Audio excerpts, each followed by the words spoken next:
ఇప్పటి వరకు దేశంలోని టెలివిజన్ రంగంలో ఎన్నో సీరియల్స్, రియాలిటీ షోలు వచ్చాయి, వస్తున్నాయి. కానీ నాడు నేడు ఎప్పటికీ ఎవర్ గ్రీన్గా నిలిచిన సీరియల్స్ రెండే రెండు. ఒకటి మహాభారతం, రెండోది రామాయణం. ఈ రెండు సీరియల్స్ ఒకప్పుడు బుల్లితెరపై ప్రపంచం సృష్టించాయి.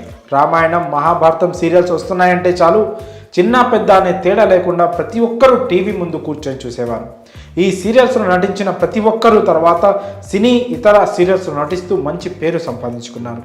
రామాయణంలో నటించిన ఓ నటుడు ఇప్పుడు 1000 కోట్లకు అధిపతి అయ్యారు.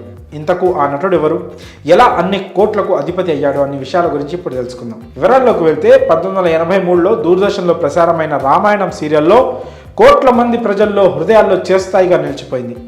రామానంద్ సాగర్ ఈ దృశ్య కావ్యానికి దర్శకత్వం వహించి నిర్మించారు. ఇటీవల కరోనా సమయంలో రామాయణం సీరియల్ మరోసారి ప్రచారం చేశారు. ఇప్పటికీ ఈ సీరియల్ కొత్త అనుభూతినిస్తుందని అంటున్నారు ప్రేక్షకులు. అప్పట్లో బాలీవుడ్ మూవీస్ రేంజ్లో ఈ సీరియల్ని తెరకెక్కించారు.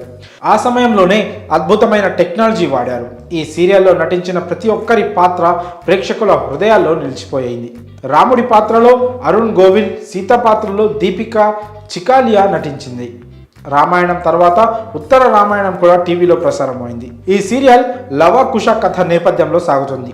లవ పాత్రలో మయూరేష్ క్షేత్రమాదే నటించగా, కుశ పాత్రలో స్వప్నిల్ జోషి నటించారు. తర్వాత వీరిద్దరికి ఇండస్ట్రీ నుంచి పిలుపు వచ్చిన మయూరేష్ క్షేత్రమదే తన 13 ఏట నటనకు స్వస్తి చెప్పారు. ఇండస్ట్రీలో మంచి కెరియర్ ఉన్నప్పటికీ నటనకు గుడ్ బై చెప్పేసి మయూరేష్ ఎక్కువగా చదువులపై దృష్టి సారించారు. ఈ క్రమంలో అమెరికాలో పెద్ద పెద్ద కంపెనీల్లో పనిచేస్తూ తన సొంత కంపెనీని డెవలప్ చేసుకున్నాడు. ప్రస్తుతం 1400 కోట్ల విలువ చేసే కంపెనీని మయూరేష్ రన్ చేస్తూ మీడియాలో హాట్ టాపిక్గా మారారు.